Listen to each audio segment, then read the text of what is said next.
Presentation by Katelyn Tiwald, Joshua Villegas, Tom Warren, and Arturo Velasco.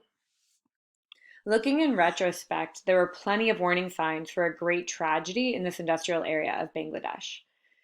There was a fire in a similar Bangladeshi garment factory on the 24th of November in 2012, just 5 months prior to the Rana Plaza collapse.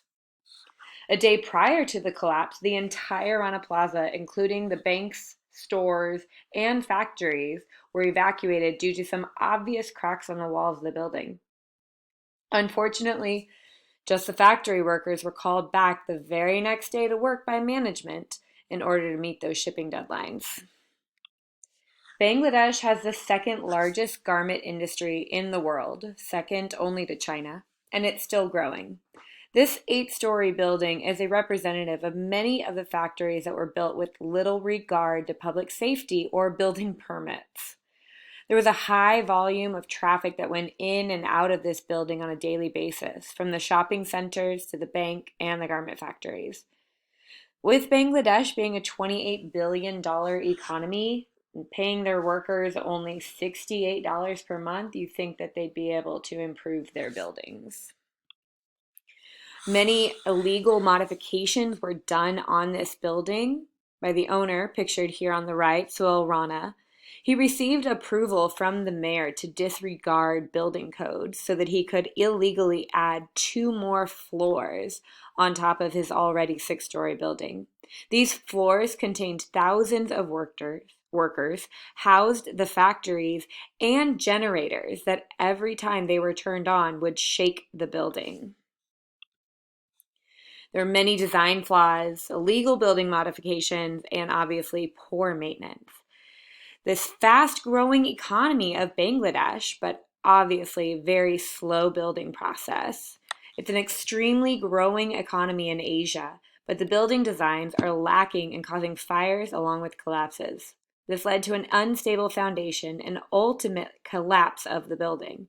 The design flaws of the Rana Plaza collapse were wiring malfunctions, haphazard zonings of the plaza, dangerous building designs, cheap materials used for the construction, and the multiple illegal floors added to the top of an already 6-story building. According to an article written by Pamela Ingle, part of the land the building was on top of used to be a body of water that was filled with garbage. So think of a swamp with garbage, and then you put a building on top of that. And to get away with these types of constructions, it's very helpful that Bangladesh is ranked 31 out of 180 countries on corruption, even to the point that at the time, 1 out of every 10 parliamentary members were garment factory owners. Coincidence? I think not.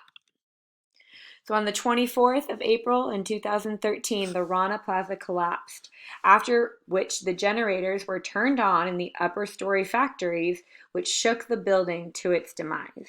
It's estimated that around 1,200 people died in the tragic collapse, most of the victims being underpaid and overworked female garment workers. Add this to more than 2,500 injured and maimed. The aftermath of the collapse was devastating, killing over 1,200 people and injuring an additional 2,500. It's the worst garment industry incident of all time. April 24, 2013 is still an important and memorable day for many citizens of Bangladesh. This collapse was a major wake-up call for everybody, not just the citizens and workers of Bangladesh, but many foreign businesses that were supplied by these types of factories.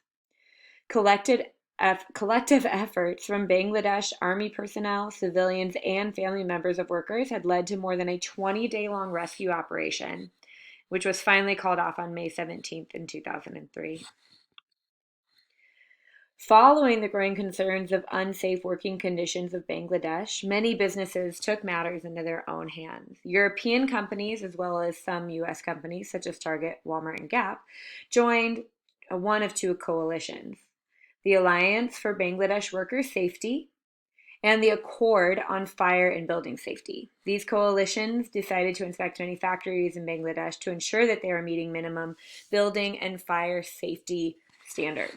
They would discontinue businesses with any factories that did not cooperate or fix their deficiencies. While we have these coalitions, the improvement efforts for the garment factories following the Rana collapse were not immediate or as quickly as they would like to be. Even in December of 2015, researchers from New York University Stern School of Business painted a fairly damning portrait of the efforts to improve the garment factories in Bangladesh. The authors of the study found that out of 3,425 factories, only 8 of them have fixed enough of their violations to pass a final inspection. So 325 inspections of different buildings, 8 factories in 2015 had fixed enough of their violations to pass a final inspection. Despite the fact that brands, nonprofits, and other organizations poured more than $280 million into safety improvement efforts. Well, by 2018, more than 1,000 factories covered by the agreement have sufficiently addressed at least 90% of the safety issues raised in their places of work.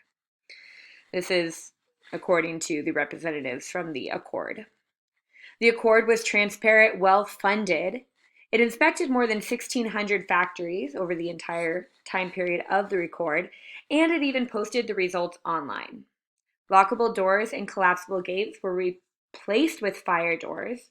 Tangled, mismanaged wiring was organized and properly grounded. Even anonymous worker complaints would lead to swift evacuations so that structurally unsound factories could be shored up, closed up, and fixed. 150 factories that refused to comply with the Accord were blacklisted for producing anything for the Accord brands. And accountability went both ways. 2 unnamed Accord brands were forced into a settlement to fund $2 million in safety remediations. Even after the collapse and the 2 agreements that were created from it, corners are still being cut with codes and safety in Bangladesh. In 2019, a factory exploded outside of Dhaka, killing 70 people from chemicals which were illegally stored.